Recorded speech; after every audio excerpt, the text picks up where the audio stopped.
గంగా తరంగ రమణీయ జటాకలాపం గౌరీ నిరంతర విభూషిత వామభాగం నారాయణ ప్రియ మనంగ మదాపహారం వారాణసీ పురపతిం భజ విశ్వనాథం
బ్రహ్మరేంద్ర సకల గుణమయం శ్రీ హరేంద్రేణ సంగం గం గం గం గం గణేశం గజముఖముక్తో వ్యాపకం చింతయంతి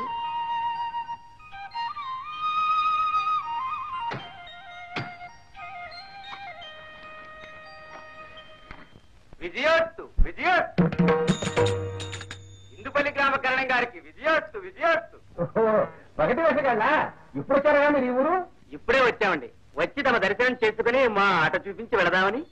ఓహో అట్లాగా, అయితే కానివ్వండి. ఆపండి, మీకేమైనా బుద్ధి ఉందా లేదా? ఏమ్మా ఏం ఉపచారం చేశావు? ఈ ఊరు పేరేమిటి? ఇందుపల్లి. నా పేరేమిటి? భద్రమ్మ గారు. ఈ ఊరు ఎన్ని సంవత్సరాల నుంచి వస్తున్నారు? 15 సంవత్సరాల నుంచి. 15 సంవత్సరాల నుంచి ఊరు వస్తున్నారు కదా. మొదటి ఆట ఎవరింటి దగ్గర కట్టాలి అని మర్చిపోయారా? ఏదో కరణం గారు ఊరికి పెద్దవారు కనుక ఏడ్చారు.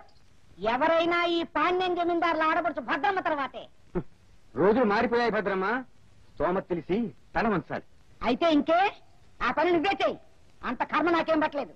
ఇదిగో భాగవతులు, మా ఇంటి ముందు ఆట కడితే 4 కుంచాలు బియ్యం ఇస్తాను. ఇదిగో భాగవతులు, మా ఇంటి ముందు ఆట కడితే 6 కుంచాలు ఇస్తాను. 8 కుంచాలు. 10 కుంచాలు. 10 కుంచాలా? భాగవతులు అట్టయితే అక్కడే ఆట కట్టండి, నేను ఇక్కడే ఉండి చూస్తాను మా ఇంటికి ఎదురుగా. అంతకాడికి వచ్చింది అయ్యారు ఎవరు? పైగా ఆడమని ఈయన సలహా ఇస్తున్నాడు. అదే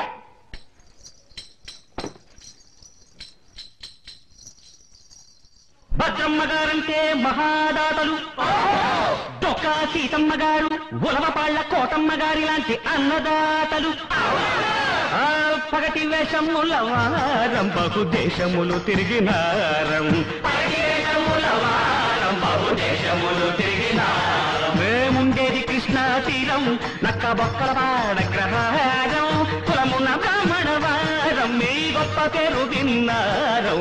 పగటి వేషముల వారం బహుదేశములు తిరిగినారం. పలికి బొంకని వాడు కోటయ్య బాబు, నాటి అల్లుడు. చిత్తర పిడుగుల్లాంటి కొడుకులున్నారు, వాణిశ్రీ లాంటి అమ్మాయి ఉన్నది, ఇంకా మీకు తక్కువే ముందు. పరివేషముల వారం బహుతేజములు దిగినారం. అన్నా తులకుతున్నా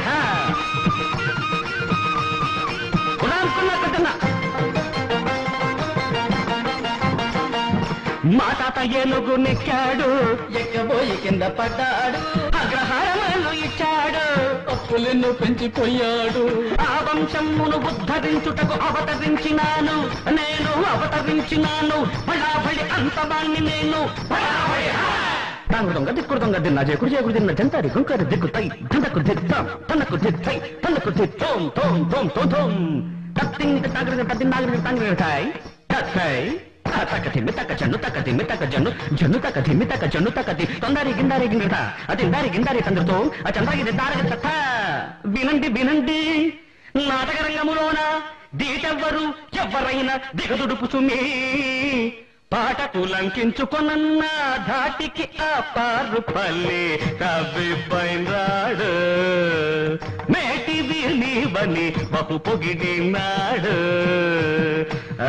అద్దంకి పులిపాటి దొమ్మేటి జడవల్లి, అద్దంకి పులిపాటి దొమ్మేటి జడవల్లి, ఔరానాయాటింగు స్టేజి పైన దూచి మద్రాసు మహానగరంలో మద్రాసులో మా బాబకు మెడలు విరిచినారు, మెడలు విరిచినారు. మెచ్చి మేకతోడు కప్పారు, మెచ్చి మేకతోడు కప్పారు.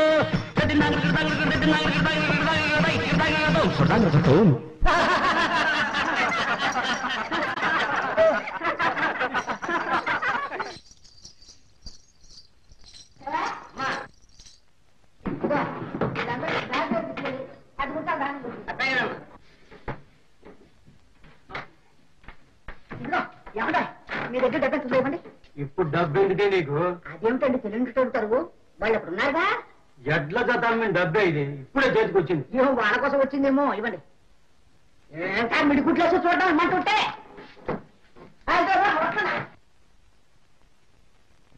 ఇదిగో 50 రూపాయలు. ధర్మతల్లులు భద్రమ్మ గారు. ఇదిగో ఇక మీద ప్రతి సంవత్సరం మొట్టమొదటి మీ ఆట మా ఇంటి ముందే జరగాలి. అలాగేనమ్మ గారు. ఏందండి మిగిలిన డబ్బు 200 నేను తీసుకున్నాను. ఏమిటి అలా చూస్తారు? 100 నా ఖర్చుకి 100 ఇంటి ఖర్చుకుని అందరూ తినద్దాను. వడ్డీలు కట్టడం కోసం ఎడ్ల జతను సొమ్మేది, దారి వాళ్ళకి దానం చేస్తావా? చూడండి, మన దగ్గర డబ్బుండి దానం చేయాలనుకున్నాడు, వాళ్ళు వస్తారా చెప్పండి? నేను పాణ్యం జమీందారుల మనవరాలనండి, అడిగిన వాళ్ళకి లేదండమ్మా ఇంట వంట అలవాట్లేదు. మీ గొప్పతనాలు ఇప్పుడు కాదే, చిప్ప చేత పట్టుకుని అడుక్కు తినేటప్పుడు తెలుస్తుంది. అంత కర్మమే వచ్చిందండి. అయినా ఇలాంటి అల్పబుద్ధులు స్వల్పబుద్ధులు మా ఇంట వంటాలేవు. మాది బెల్ల వండిన పొయ్యి లాంటి వంశం అండి. అనుకుంటున్నారు ఏమిటోదని.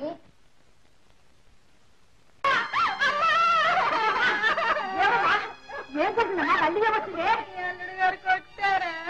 మాయలోకి వచ్చింది అక్కడ పొద్దునే. ఏం జరిగింది? మీ అల్లుడు గారు జున్ను కావాలంట. కళ్ళు రాగొట్టండి నాయనా. పొద్దున్నే జున్ను ఎక్కడి నుంచి వస్తుంది చెప్పు. నిన్న రాత్రి చెప్పుంటే ఆ వెంకయ్య గారిని ఏ పక్క ఊరికైనా పంపించి తెప్పించి ఉండేదాన్ని. అయితే లేదా నాయనా, పిచ్చి తల్లికి మా తల్లి పేరు పెట్టుకున్నాను నాయన.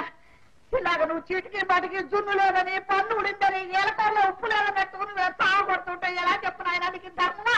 ఈ తల్లిని కట్టుకోబట్టే నా పరువు, ఆస్తి, మర్యాద అన్ని మంట కలిసిపోయాయి. రంగస్థలం మీద దుర్యోధన, కుంభకర్ణ, కీచక, రావణ, రామ, సైనిక, కృష్ణ పాత్రల్ని ధరించిన నేను, మెడ్రాస్ పాండీ బజార్లో ఉండాల్సిన నేను ఇప్పుడు ఈ కొంపలో పడున్నాను. ఏమైనా సరే నాకు జున్ను కావాల్సిందే. ఎక్కడ నా డెలివరీ అయిన గేది ఉందేమో వెతకండి. ఇప్పుడు ఎక్కడ దొరుకుతాయి చెప్పు నాయన? అయితే 500 ఇచ్చుకోండి. అలా అన్నావు బాగుంది. సావిట్లో మీ మామగారు ఉన్నారు, అడిగి తీసుకోని ఆయన. మరా మాట ముందే చెప్పచ్చుగా. వింటున్నావుగా భాగవతం? తెల్లదానికి వాళ్ళ అమ్మ పేరు పెట్టుకుందిట, దాన్ని చూడండి ఇది బతకలేదుట. అందుకని నాటకాలను తెచ్చి ఇల్లరిక ఉంచుకుంది. పేరుకి ఇల్లరిక పనుడే. ఇంట్లో పట్టుమని 10 నిమిషాలు ఉన్నాడు. ఇదిగో పెళ్ళాన్ని కొట్టడానికి నా దగ్గర డబ్బుట్టుకోవడానికి మటుకు వస్తాడు. హలో మామగారు, అల్లుడు గారు. అర్థమైంది ఆయన. 500గా ఇస్తా. Very good. ఎంతసేపు లెక్క పెట్టినా ఖచ్చితంగా 500 ఉంటాయండి. మావారు ఒకటి మాత్రం నిజం, మీరు నిజంగా స్టేట్ బ్యాంక్ రోజు 500 పెట్టుకెళ్ళి ఏం చేస్తాడు వీడు? అల్లుడు గారు ఉద్యోగంగా కృష్ణుడు వేసేటప్పుడు పక్కన నవనీతమని ఇది సత్యభామ వేసేదా ఏమిట్రా? ఇంకా వేస్తూనే ఉంది. ఆ నాటకం పూర్తి కాదు, నా డబ్బు నాకు దక్కదు. డాడీ ఉత్తరం 2వ రత్నం ఓ 60 ఇలా ఇవ్వు. 60 రూపీస్ ఎందుకురా? ఎందుకు అమ్మా? నాన్నని డబ్బు అడిగితే ఎందుకు అని అంటున్నారే? ఇదిగా అసహ్యంగా అడుగు తిని వాళ్ళ పైసకి రూపాయికి ఆరాధించండి. మా తాత అంటే వరహామహాన్ని కొట్టేవాడు, అంటే వరహామహాన్ని కొట్టేవాడు. గుప్పిళ్ళు కొద్ది వరహాలు దానం చేసి మీరు తాత చేసిన మహాపాపం ఒకటేనే మీ అమ్మని కంటాం. ఏ మా అమ్మాయి చూసింది? నిన్ను అన్నదిగా నా ప్రాణానికి. రోజు ఆవిడ పేరు దండం పెట్టుకుని పుణ్యమేనా వస్తుంది. అయినా సంవత్సరం మధ్యలో 60 ఎందుకురా భయ నీకు? అదంతా మీకు చెప్పిన అర్థం కాదు మాస్టారు. మీ దశలో ఎలిమెంటరీ చదువు కదా, బోర్డుని ప్రాక్టికల్ క్యాలిబర్స్ అవన్నీ నువ్వు చెప్పావు నాకే అర్థం కావట్లేదు, వారకే వర్షం అయితే వస్తాయిరా. అయినా అక్కడ క్లాసులోనూ పెద్ద పెద్దగా చెప్పారు, ఇక్కడ ఎంత గొంతు నెప్పెడుతుంది నాన్న. ఇద్దా ఏమండే చిల్లర లేదా? చిల్లర ఎక్కడుందా? అయితే 100 ఇవ్వండి. బండి ఎక్కడికే నా బొంద ఉన్నదంతా అల్లుడు ఉడుచుకుపోయాడు. ఇందు ఏదన్నా చిల్లర ఉందో చూస్తాను. ఎక్కడ పోతుంది చిల్లర బుద్ధి? Thank you daddy. అమ్మా వస్తాను. మంచిది నాన్న, పెద్ద పెద్ద ఇంగ్లీష్ పుస్తకాలు జాగ్రత్తగా చదువుకో. ఒరే పెద్ద కొడుకు ఓపీ కనపడ్డే, వాడికి ఏం చదివింపులు లేవా ఏమిటి? ఈ ఇంట్లో డబ్బు ఇవ్వలేని వాడికి ఒక్కడిగా, కాకపోతే కొంటెతను.